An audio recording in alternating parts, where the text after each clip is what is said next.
Ayan, di umano ay mukhang may balak gurgurin si Malotikia.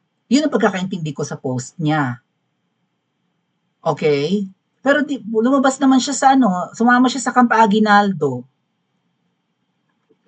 Oh. Pero ang alam ko po, nag-uwian na itong mga nasa Camp Aguinaldo. Sumuko na rin sa laban.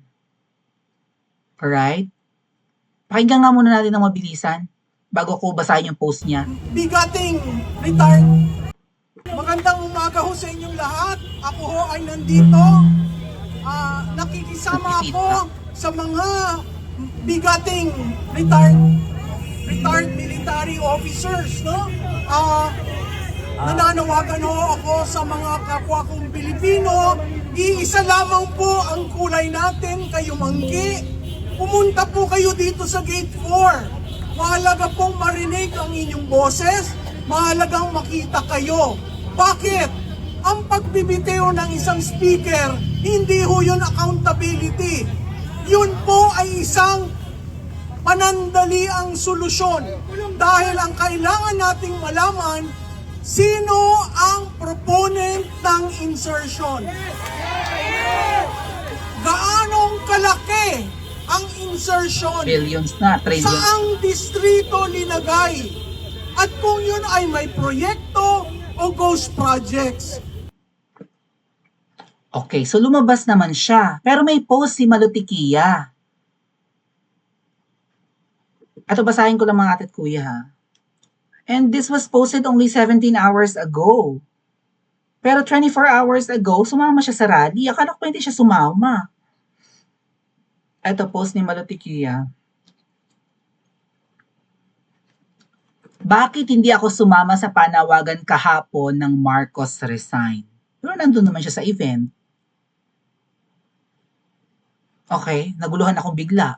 Nasa Camp Aguinaldo, pero hindi daw siya sumama. Baka yung hindi lang siya sumali sa panawagan ng Marcos resign.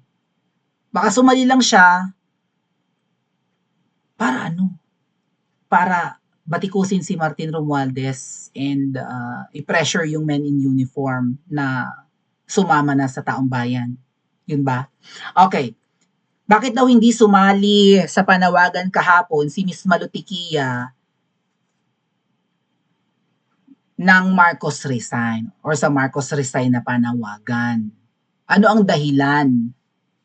Okay. Gusto raw muna niyang marinig mula kay Ngiwi ang pagkakamali ni Ngiwi noon pa mang GAA 2023. So 1 year after umupo ni Ngiwi, kung kailan nagsimula ang juggling ng pondo at paglobo ng UA. What's UA? Under, ano ba yan, whatever. Kumbaga, questionable na yung pag-propose ng budget. Yung budget proposal for 2023. Unang taon ni Ngiwi. Gusto kong marinig sa kanya, kay Ngiwi, kung talagang alam niya ang nangyayari sa pondo ng bayan simula 2023, 2024, 2025. Oo. So, kumbaga, hindi siya nananawagan na mag-resign ka ng Ngiwi, gusto ko munang marinig yung explanation mo. Tama ba pagkakaintindi ko? Hindi siya sumali sa panawagan na mag-resign si Ngiwi, kasi pag nag-resign yan, hindi na niya may ipapaliwanag yung mga kabalbalan niya. Tama ba? Pangatlo, gusto kong malaman nasaan at ano ang 5,500 flood control projects na inanunsyo niya noong second zona niya. Ito ay na-fact check ng Bagyong Karina. Nasaan na? Hindi kasi inaamin ni Ngiwi na wala talaga siyang flood control. Hindi, sinabi niya na nandyan yung flood control projects, binangga lang ng barko. Isa lang yung nabangga ng barko na pumalpak yung 5,000. Pero yung 5,000. So, ilang syudad, ilang bayan, ilang barangay, ay di, 5,000 na merong flood control projects. Underwater ba tayo? Mababa ba ang geography or topography or whatever ng Pilipinas? Nagkakaroon na ba ng rising of the ocean thingy? Nagme-melt na ba ang snow in the Arctic or whatever? Global warming na ba? O lumalamig pa naman? So, climate change? Tumataas ang level ng ocean, ganun ba yun? Kaya underwater na ang Pilipinas? Kaya ang daing flood control projects? Or madami lang talagang flood control projects kasi nga maraming gustong magnakaw? Mga kababayan, nung ako'y bata pa, naalala ko yung lugar namin. Kapag bumuhos ng malakas ang ulan, okay, lumalaki ang tubig sa ilog, pero hindi siya lumalabo. Nagiging parang bluish or greenish lang yung tubig. Pero nung lumaki na ako, like nag-high school na ako, ayun na. Tirik na tirik ang araw, biglang bumabaha. Bakit? Ay, ang mga NPA, pinagkakakaingin yung mga puno sa, yung mga gubat. Sa kabundukan, pinagkakaingin nila, pinagtatamnan nila ng mga root crops at kung ano-ano pa. Kasi nga namundok talaga mga NPA eh. Ang ending, nung lumakas ang buhos ng ulan doon sa kabundukan, tirik na tirik naman ang araw sa kapatagan, ay biglang bumaha ang ilog or maybe may mga illegal logging activities, ganon. Nung mga lumaki na kami, so habang tumatagal, lumalala yung corruption. Okay, biro mo yun noon, kapag bumubuhos ang malakas na ulan, tuwan-tuwa kami. May patay na ilat sa harapan ng bahay namin, yung parang maliit na ilog, parang sapa. Patay na ilat yun, okay, or walang daloy ng tubig. Pero pag umulan, pag tuloy-tuloy ang ulan, 6 months siya na may tubig. Okay, pagpatak ng rainy seasons like buwan ng Mayo. Kasi pagka mga Abril, Marso, tuyo talaga yung ilat eh. No, yung parang maliit na ilog. Yung parang sapa nga. Oh. Pero pag umulan na, 6 months yun na may tubig, hindi nawawalan. Dire-diretso tuloy-tuloy. Naiigahan lang yun pag summertime. Okay? So, ibig sabihin, maraming nag-hold ng streams of water sa kabundukan, kaya 6 months pang may supply pababa. Aba, nung naglakihan na kami, wala na. Parang tuyot na yung ilat. 365 days. Pag umulan, okay, buhos ang tubig, malabo ang tubig, and then, pagkatapos ng ulan, tapos na rin yung baha. Wala nang bumabang tubig pa ulit. Tuyot na yung ilat. Buong taon. Kaloka. Where was I? Gusto ko malaman sa kanya bakit sa veto message niya noong GAA 2025 or last year ito, pero 2024 pinag-usapan yung yung 'di ba yung gagastusin sa taon ngayon. So 'yon. So last year ito ay hindi tinigil ang paglabas ng maanumalyang pondo, merong impounded items at merong marilis, sino ang pinaboran. Gusto ko malaman kung bakit nagtinda o nagbenta ng ginto, magkano at saan ginamit, right? 25 tons baga naman mga ate at kuya or metric tons. Gusto kong malaman bakit ginalaw ang PhilHealth. Alam nyo, at saka marami pang anomalya, ang haba ng listahan, okay? Pero bago ko basahin yung at least pahuli na, maraming dapat i-explain si Ngiwi. Pero mga ating, ganun ba? Wag ka muna mag-resign kasi marami kang ipapaliwanag. Habang nasa pwesto ka, explain mo to lahat. Ganun ba yon? Habang nag-explain siya, tuloy-tuloy ang nakaw ng mga alagad niya. Mag-resign mo. At kung hindi ka na Pangulo, ipatawag ka sa Senado o ipaimbestigahan ka, pigain ka, at itanong ito sa yun lahat. Kasi ang dami lumakas ang NPA. Ano ba to?